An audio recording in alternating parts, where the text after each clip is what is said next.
Ini kopi atau teh Pak Kakanwil? Itu kopi, Prof. Wah, teh ini Pak Kakanwil. Berarti ini yang kopi, Prof. Ini yang kopi. Ini teh ini. Ini kan obrolan santai, Prof. Jadi, jadi perlu maksud saya penyegaran. Iya. Sambil ngeteh kan di Kanwil Kumham Bali. Iya. Kita bicara. Ayo kawan bersama Kanwil Bali, bergandengan tangan, kita perangi pungli lawan korupsi.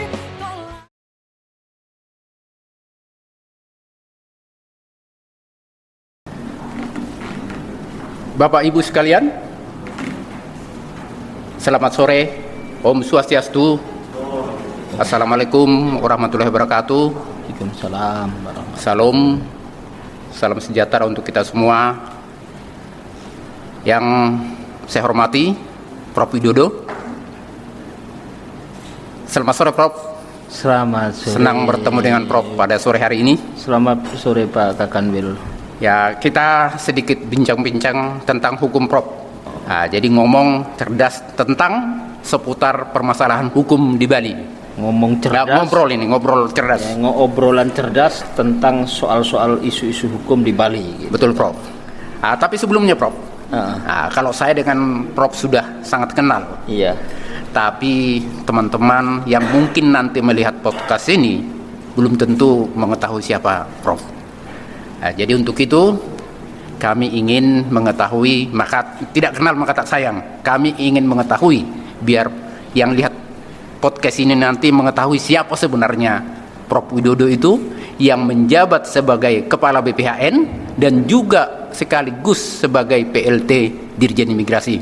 Untuk itu saya silakan Prof untuk menyampaikan profil. Saya pikir kan mungkin Pak Kakanwil yang akan mengenalkan langsung kepada pemirsa sama pendengar begitu. Jadi kalau saya misalnya kenalkan nama saya Widodo begitu kan gimana Pak Kakanwil? Baik, Prof. jadi begini, hanya joke aja kan ke Pak Kakanwil. Terima kasih Pak Kakanwil. Pertama saya menyampaikan senang mendapat undangan sore ini bisa datang ke pojok podcast yang sedang dikembangkan oleh Kanwil Kumham Bali di jajaran teman-teman di divisi hukum. Ini satu kegiatan yang saya kira sangat positif. Yang kedua memang saya kira saya sebagai Kepala Badan Pembinaan Hukum Nasional yang juga sebagai pembina, penyuluh dan analis hukum, dua jabatan fungsional di BPHN, di Badan Pembinaan Hukum Nasional itu ada di bawah kita. Dulu memang kalau ditanya latar belakang bagaimana bisa sampai masuk di Kumham, home base saya itu Pak Kakanwil sesungguhnya di Kementerian Pendidikan, dulu namanya Kemendiknas ya. Kementerian Pendidikan, tepatnya ada di satu perguruan tinggi. Perguruan tinggi ini kira-kira jaraknya dari tempat podcast kita ini 7 sampai 8 jam lah perjalanan darat, tepatnya di Jember, satu kabupaten paling ujung sebelum Banyuwangi yang paling ujung, dan di sana tempat kelahiran saya, di kampung kecil. Dan saya juga tidak mengerti bagaimana tiba-tiba di tahun 2015 saya harus migrasi ke Jakarta dan bergabung di Kementerian Hukum dan Hak Asasi Manusia. Barangkali itu jalan Tuhan untuk ke sana, dan saya mensyukuri dan sangat berterima kasih sekali atas kepercayaan Bapak Menteri kita. Dan setelah melalui proses bidding semuanya, kemudian ditetapkan dan Presiden kemudian memberikan penugasan sebagai Dirjen Peraturan Perundang-undangan. Kala itu sekitar dilantik Agustus 2015 hingga tahun 2020 kemarin sudah genap 6 tahun lebih di PP, kemudian di dalam rangka refreshing dan organisasi itu, kemudian penyegaran, kita mendapatkan tugas ke BPHN dan diminta sambil menjalankan tugas fungsi sebagai kepala BPHN, kita juga mendapat penugasan sebagai PLT Dirjen Imigrasi.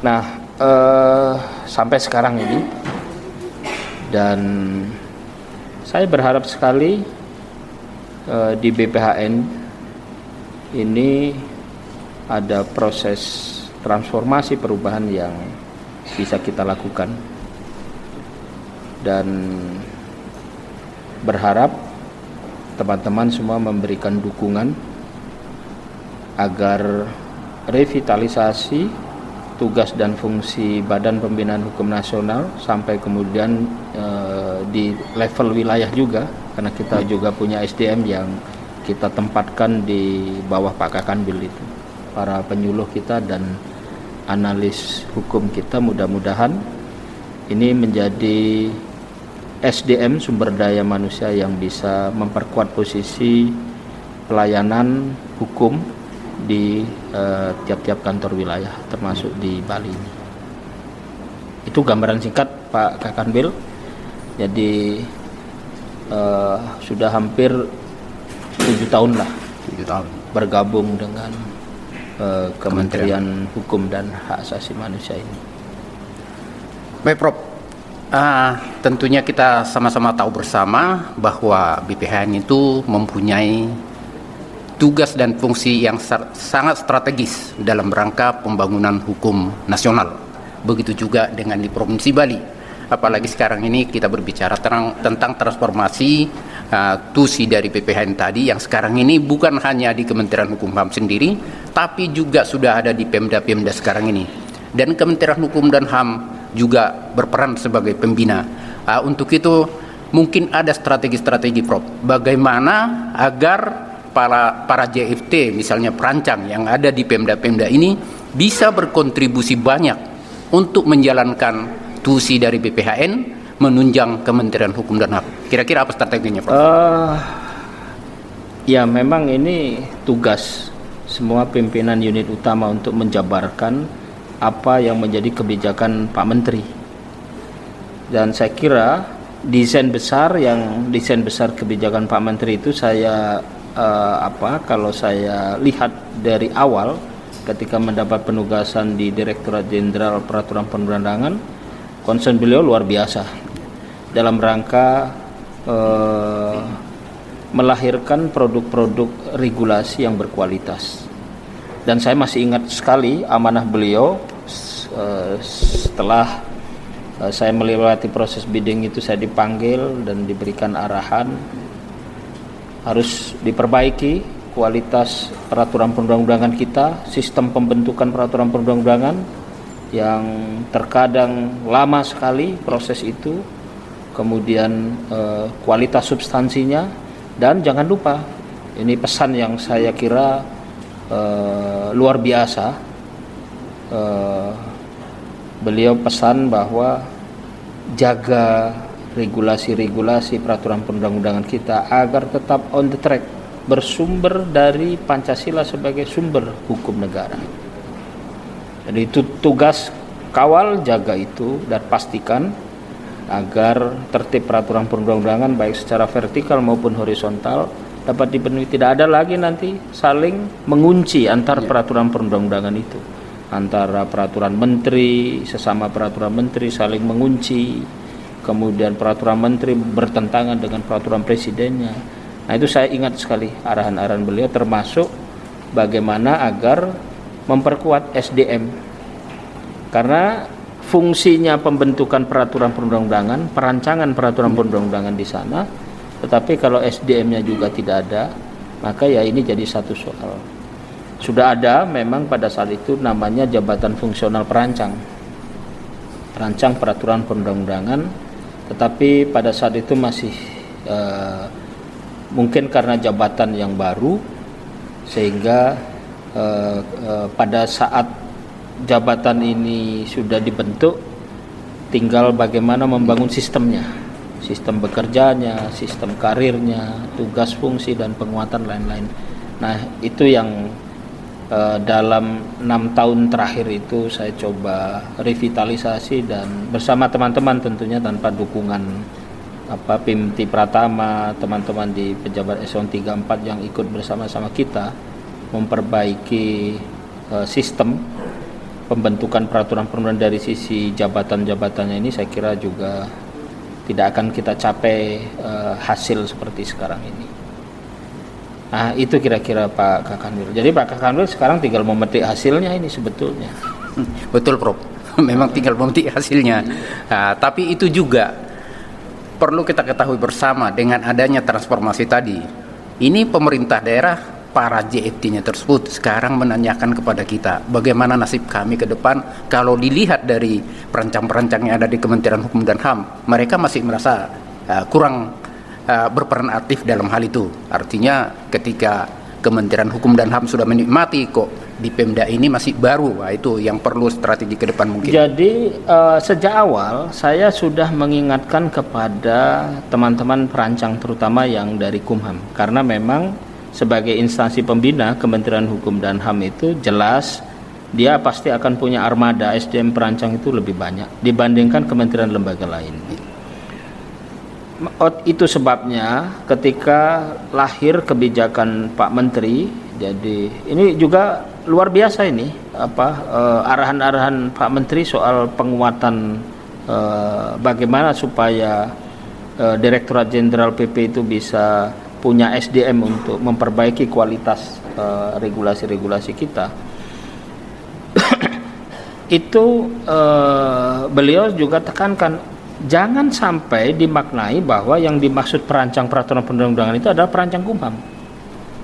Karena di dalam PP-nya juga disebut, di undang-undangnya tidak dijelaskan secara, hanya disebutkan perancang peraturan perundang-undangan adalah PNS kalau tidak salah, dia adalah pejabat PNS di sana, dan tidak menyebut itu di bawah Kementerian Kumham. Jadi semua kementerian harus punya yang kita sebut perancang. Nah jadi kalau begitu kebijakan Menteri Hukum dan HAM untuk harmonisasi Permen misalnya atau peraturan lembaga dan juga peraturan daerah dilakukan oleh perancang yang dimaksud itu tidak boleh sebetulnya dimonopoli oleh teman-teman perancang yang home base-nya atau tugas fungsinya ada di Kumham. Tapi karena memang jumlah perancang, formasi perancang juga di daerah-daerah itu juga sangat minim, paling banter mungkin di pemerintah daerah itu ada 5, tapi itu rasanya kalau kita lihat di kabupaten kota itu jumlah itu ada yang cuma 1, kadang 2 begitu. Sehingga kebutuhan untuk ditopang oleh perancang-perancang yang ada di Kanwil itu kebutuhan itu tinggi. Mengingat juga kan pembahasan peraturan perundang-undangan itu banyak sekali, perda, kemudian juga perkada. Nah, itu yang saya ingat sekali pesan Pak Menteri, jangan eksklusif, karena yang disebut oleh undang-undang dan peraturan perundang-undangan, perancang peraturan perundang-undangan itu bukan hanya Kumham. Nah, kebetulan kita yang melit karena kita adalah instansi pembinanya. Nah, kira-kira seperti itu Pak Kanwil. Saya juga ingin sebetulnya di dalam Undang-Undang Nomor 12 tentang pembentukan peraturan perundang-undangan itu di samping perancang juga ada peneliti di sana. Nah, tapi perkembangan terakhir kebijakan Kementerian Pan-RB di bawah TUSI itu sudah memunculkan satu nomenklatur jabatan baru yang kita sebut analis hukum. Harusnya di dalam Undang-Undang 12 2011 di samping peneliti juga ada analis hukum ini yang nanti diwajibkan ikut. di sana. Sementara ini kan yang kita lihat di PP 59 karena memang PP-nya perancang itu setiap rancangan peraturan harus diharmonisasi oleh perancang, tidak oleh peneliti, apalagi analis hukum. Jadi nggak masuk di sana. Nah, ini pemikiran-pemikiran yang saya kira ke depan nanti bagaimana menguatkan eksistensi dan peran strategis analis hukum itu bisa kita masukkan nanti dalam perubahan-perubahan yang mungkin nanti masuk di sana. Ini saya kira tugas kita bersama, Pak Kakanwil. Siap, Prof. Prof, ini kan di Indonesia hukum Kita itu... boleh ngopi dulu nggak, Pak Kakanwil? Oh, silakan, Prof. Ini biasanya Ya, ada seksi. ngopi. Silakan, Prof. Ini kopi atau teh, Pak Kakanwil? Itu kopi, Prof. Wah, teh ini, Pak Kakanwil. Berarti ini yang kopi, Prof. Ini yang kopi. Ini teh ini. Ini kan obrolan santai, Prof. Jadi, Iya, jadi perlu maksud saya penyegaran. Iya, sambil ngeteh kan di Kanwil Kumham Bali. Iya. Kita bicara tentang Bali, Prof. Bahkan bukan hanya Bali sebenarnya. Hampir di seluruh wilayah Indonesia ada namanya hukum adat. Oke. Hukum di Indonesia ini kan bukan hanya hukum positif yang ada di atas kertas, tapi hukum adat ini juga berlaku. Mungkin apakah dari Prof ada arahan bagi 3 JFT ini terkait dengan harmonisasi agar tidak bertentangan atau tidak? Jadi tidak dikaitkan dalam fungsi harmonisasi, tapi mungkin fungsi pembentukan dan pasca pembentukan peraturan perundang-undangan, maksud Pak Kanwil yang saya tangkap seperti itu. Iya, jadi pada saat saya di Direktorat Jenderal PP juga saya melihat irisan pelaksanaan tugas fungsi antara BPHN dengan Direktorat Jenderal PP itu sangat terasa sekali. Bahkan ada kesan juga dalam beberapa hal itu bisa bergesekan irisan itu. Saya pikir juga lama-lama, dan juga sudah saya coba ajak diskusi KBPHN waktu itu, harusnya kalau sudah dibentuk unit utama ini kan kalau di dalam hukum ada asas lex specialis, maka mestinya makna badan pembinaan hukum di dalam pengertian nomenklatur unit utamanya badan pembinaan hukum itu, yang urusan pembentukan peraturan perundang-undangan itu harus dikeluarkan dan diserahkan ke PP, harus PP. Nah, tetapi tidak, untuk perencanaan prolegnasnya itu di BPHN, proksunnya PP dan Perpres juga di BPHN. Padahal perencanaan proksun itu bagian dari seluruh tahapan pembentukan peraturan perundang-undangan dan harusnya menyatu. Nah, ini dipisah. Dipisah. Nah, itu jadi satu soal yang saya lihat juga mungkin ke depan itu perlu pemikiran-pemikiran agar irisan-irisan ini bisa kita rapikan dan sehingga bisa merevitalisasi tugas fungsi ini supaya lebih bagus. Yang kedua, saya juga mengingatkan juga pada saat itu, bahkan juga setelah saya mendapat amanah untuk di BPHN itu, saya sampaikan ke teman-teman Kapus dan seluruh teman-teman insan BPHN waktu memberi arahan pertama. Saya berharap bahwa Badan Pembinaan Hukum Nasional sesuai dengan nomenklatur pembinaan hukum, maka mestinya makna hukum itu harus ditangkap luas. Jangan makna hukum itu ditangkap hanya dalam bentuk written law atau geschrevenrecht dalam bahasa Belanda, ialah aturan-aturan yang tertulis. Apa itu? Peraturan perundang-undangan saja. Coba ada pusat perencanaan dipimpin Kapusren, tugasnya menyusun prolegnas proksun. Prolegnas itu apa yang disusun? Undang-undang, RUU. Proksunnya apa? RPP, RPR. Itu kan peraturan perundang-undangan. Harusnya yang disusun bukan hanya tusinya, bukan hanya prolegnas, program perencanaan pembangunan hukum nasional, karena hukum itu tidak bisa hanya dimaknai hukum regulasi peraturan perundang-undangan. Ada hukum adat, hukum tidak tertulis seperti di Bali. Ada hukum internasional, ada putusan peradilan, vonis baik di lingkungan wilayah Mahkamah Agung dan peradilan tingkatan peradilan di bawahnya maupun di Mahkamah Konstitusi. Ini kita sebut hukum. Itu sebabnya Badan Pembinaan Hukum Nasional itu harus bergerak skupnya keluar dari mindset selama ini, jangan hanya melulu di aspek peraturan perundang-undangan. Sementara di Kemenkumham sudah ada unit utama yang kita sebut adalah Direktorat Jenderal PP. Jadi di luar itu yang harus dikembangkan sebetulnya oleh badan yang sebetulnya luar biasa strategis itu. Jadi pembidangan hukum itu harus dipakai ke sana.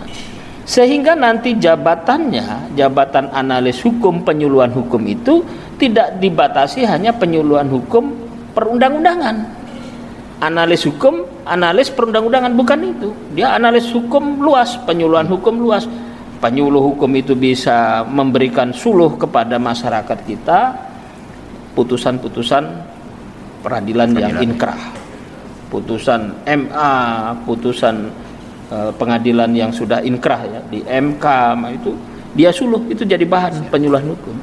Jadi bukan ansih perundang-undangan yang dia suluh, ya perundang-undangan juga bagian dari hukum, maka dia itu menjadi suluh. Nah, antara nomenklatur, besarnya nomenklatur nama pembinaan hukum nasional dengan implementasi TUSI, nanti kalau kita jabarkan dalam target kinerja juga semakin sempit. Ini yang saya kira tantangan bagi Badan Pembinaan Hukum Nasional. Makanya saya sampaikan ini tantangan kita untuk melakukan transformasi. Perubahan ini adalah satu keniscayaan. Dalam dunia yang fana ini, perubahan itu sudah mutlak, pasti ada.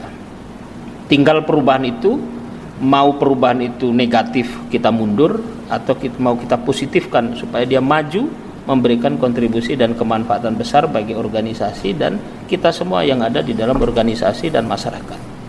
Nah, pilihannya itu.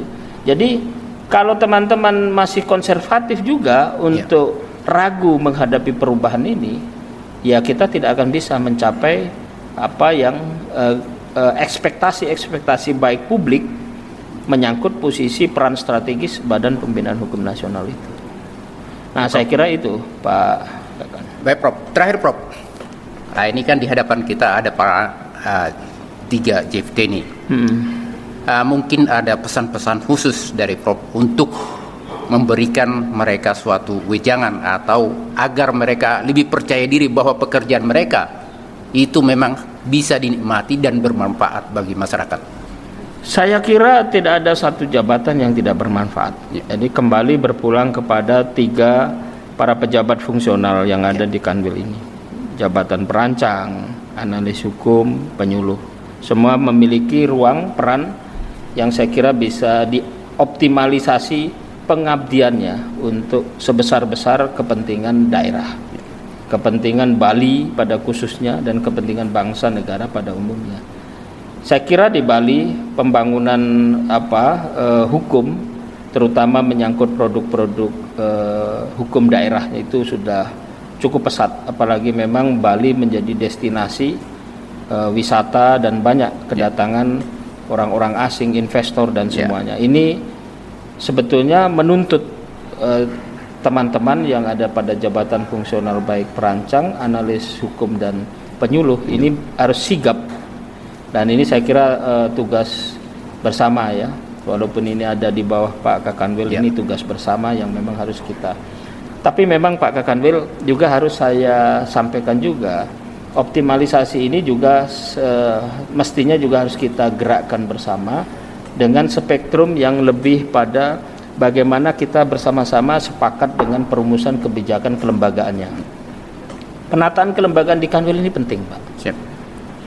Contoh di Kadif Imigrasi. Kanwil hanya kadang lewat UPT-nya aja yang bergerak di sana. Betul, Prof. Bukan mengambil keputusan apa-apa. Nah, berarti dari sisi TUSI harus kita tata kerja hubungan antara Kanwil dengan UPT imigrasi.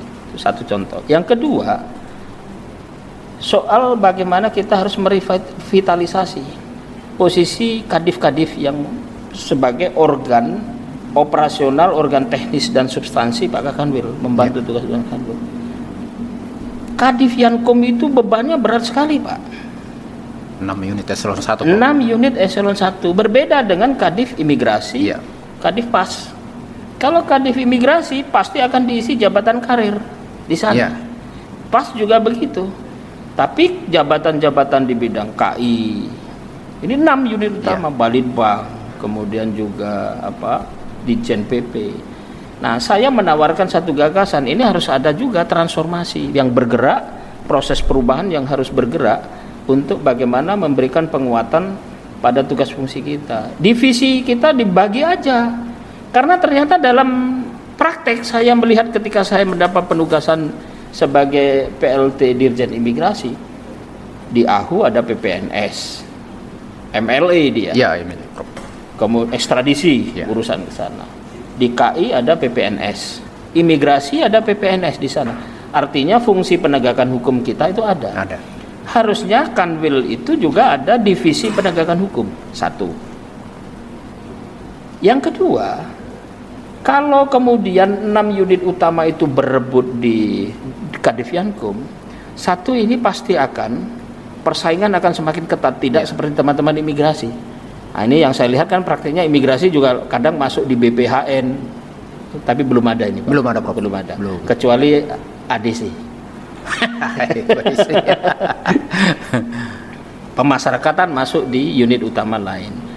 Jadi sudah mereka itu secara karir itu sempit ya, piramidnya itu semakin ketat, sistem kelembagaan yang dibangun dan tidak berusaha dikembangkan di sana. Masih tetap. Ini ketidakadilan dari sisi pengembangan karir dan optimalisasi tugas fungsi itu. Maka sebetulnya tidak perlu ada keraguan-raguan dari kita, yang penting kita sepakat dan kita lakukan kajian telaah. Beban seorang Kadif Yankum itu harus melayani 6 unit. Urusan masalah KI, urusan masalah pembentukan regulasi, masalah pemajuan HAM, masalah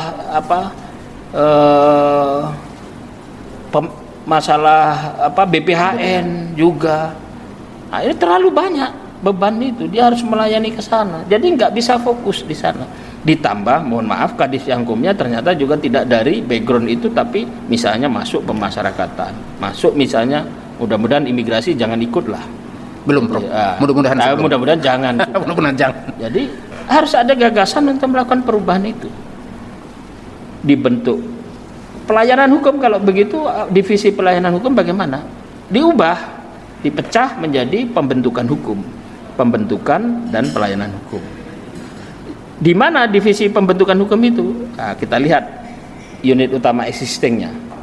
Ternyata unit utama existingnya adalah BPHN dan Direktorat Jenderal PP. Sudah. Nanti calon-calon Kadif Yankumnya setelah kita lihat ya dari talent pool sistem itu bisa berasal dari BPHN, bisa berasal dari Ditjen PP. Pelayanan hukum di mana? Nah, ada instansi teknis itu di sana, KI. Tapi KI juga ada fungsi penegakan hukum, maka bentuk satu divisi lagi, namanya divisi Gakum. Saya ingin kalau nanti misalnya di unit imigrasi punya fungsi keimigrasian secara atributif oleh undang-undang, keimigrasian punya fungsi penegakan hukum, dia ini adalah seperti Polri, Polres di level itu. Bukan hanya pelayanan saja Pak, stempel-stempel paspor begitu. Ya, pelayanan oke, ya, tapi fungsi penegakan hukum keimigrasiannya juga harus jalan. Ya. Patroli-patroli pengawasan, pelanggaran-pelanggaran orang asing yang di sini tidak punya dokumen, izin tinggalnya juga itu ditertibkan semua. Dan itu fungsi Gakum. Saya maka melihat Kanim-Kanim itu harusnya punya fungsi itu. Fungsi pelayanannya sama seperti kita lihat institusi yang sudah mengedepan ini Polri ya, dengan modernisasi organisasinya juga. Iya. Ada unit Satlantas. Satlantas melayani SIM. Ya. Kita sama, ada Kanim, ada unit yang melayani paspor. Ada unit penegakan hukum di sana. Fungsinya apa? Menegakkan seluruh kegiatan menegakkan hukum keimigrasian kita sebagaimana diminta oleh yang diperintahkan oleh Undang-Undang Keimigrasian. Lalu di level atasnya Kanwil bagaimana? Kanwil ini Polda. Ya. Jadi fungsi pembentukan hukum, pelayanan hukum, penegakan hukum ada di sana. Sebab kementeriannya fungsi itu existing ada. Di tempat saya ada PPNS, tapi kalau di Direktorat Jenderal PP dan BPHN jelas nggak ada kan, nggak kum di sana karena fungsinya memang fungsi pembentukan hukum di sana. Kalau BPHN ada pelayanan hukumnya karena ada Bankum dia. Nah, ada penyuluhan hukum, konsultasi hukum, Bankum itu di fungsi pelayanan. Jadi BPHN itu nanti punya ruang bisa masuk di Yankum, bisa masuk di divisi pembentukan hukum. Persoalannya kita punya goodwill mau melakukan perubahan itu atau enggak. Nah, ini yang saya kira jadi tantangan seluruh insan Kementerian Hukum dan HAM. Saya masih baru menggagas itu. Tapi saya akan melihat bahwa efeknya ini nanti beban pekerjaan Pak Kakanwil juga akan semakin ringan, dan di teman-teman itu sudah terspesialisasi, ruang bagi karir mereka juga tidak berjejal di sana. Ada aspek keadilan distributifal di sana, keadilan proporsional. Saya berpesan kepada seluruh teman-teman jabatan fungsional tertentu, terutama penyuluh, perancang dan analis hukum di Kumham, laksanakan tugas teman-teman semuanya sebaik-baiknya, karena ini amanah yang saya kira cukup luar biasa karena undang-undang yang memberikan tugas dan fungsi itu, dan kemudian diturunkan dalam peraturan perundang-undangan untuk memperkuat tugas fungsi pembentukan pelayanan hukum dari Kementerian Hukum dan Hak Asasi Manusia. Saya yakin sekali visi Pak Menteri yang luar biasa seperti ini, kalau tidak kita yang di bawah ini sama-sama bersama-sama saling bergandengan tangan membangun super team untuk melakukan transformasi ini, kita tidak akan bisa capai bersama. Jadi butuh goodwill, kemauan bersama, dan itikat kita untuk membesarkan organisasi ini. Saya kira itu Pak. Terima kasih Prof. Kakanwil. Ini waktu kita juga sudah sampai pada ujung acara ini. Tentunya kami seluruh jajaran Kanwil Kementerian Hukum dan HAM Bali sangat berterima kasih atas kesediaan Prof hadir pada sore hari ini, khususnya di podcast. Kira itu saja. Terima kasih Bapak Ibu sekalian. Kami tutup dengan Paranama Santi. Om Santi Santi Santi Om. Terima kasih Pak Kakanwil. Om Santi Santi Om. Pemirsa pendengar, nanti ikuti lagi podcast Kanwil Kumham Bali.